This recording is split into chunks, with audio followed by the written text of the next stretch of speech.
Okay, well, we'll try again. Apparently the first video didn't work quite right, so let's do this one more time. We are doing an introduction to Folktales, and apparently your last video cut you off at a certain point, so let's try again. So we are going to be talking about Folktales for the next few weeks, and this week we're going to talk about Three Little Pigs and Martina the Beautiful Cockroach. Next week we do Stone Soup, and the week after that we will be doing Peter and the Wolf. All right. So this week is our introduction to Folktales. So you'll be using this response booklet. All right. And when you open up to page 1 and 2, as you see, Zoe and I have already done this one. So this should help you quite a bit if you haven't already done it. If you have, you can check your answers. All right. So folktales are typically stories that have been handed down to generation. They typically weren't written. They were just told orally, and then eventually someone decided to write it down, and that's why these stories have an unknown author. We don't know who the original author is. So a lot of times you'll see it as being retold by someone. Okay? There's also a moral, a lesson, or a message that they're trying to share with us in the story. The settings are usually unknown. They're not a definite, precise place or time.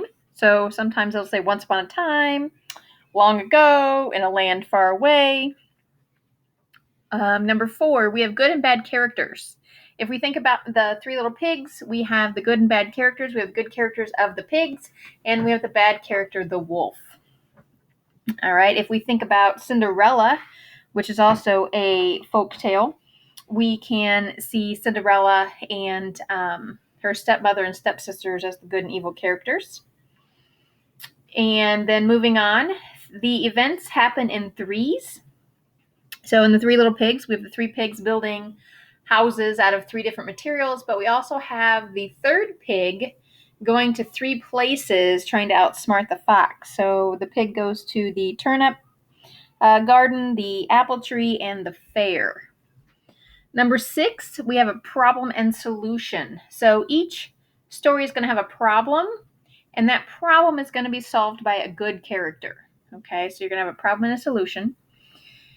Typically, folktales have a happy ending for at least one of the characters. And number 8, you're going to hear repeated words or phrases. Now, these words or phrases can be just about anything, but they're going to be very specific. It's not going to be like you're going to see the over and over again. So like in the Three Little Pigs, it's not by the hair on my chinny chin chin.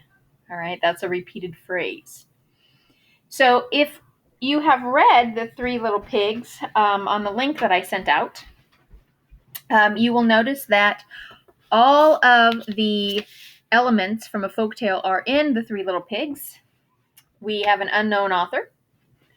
The message or lesson that it's trying to give us is never trust a stranger. The setting, well, the story begins once upon a time.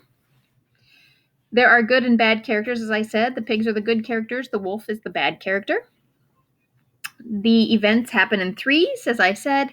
The problem is the wolf is trying to get the pig, and that is solved by the pig eating the wolf. He outsmarts him.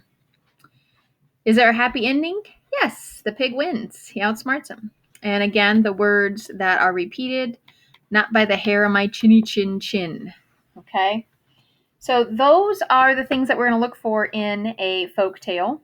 Some other folk tales that you might want is might want to read would be like Cinderella, Why Mosquitoes Buzz in People's Ears. Trying to think. Well, we have the Martina the Beautiful Cockroach that we're reading, Three Little Pigs.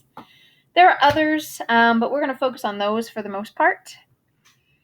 Think about how the Three Little Pigs and Cinderella are alike.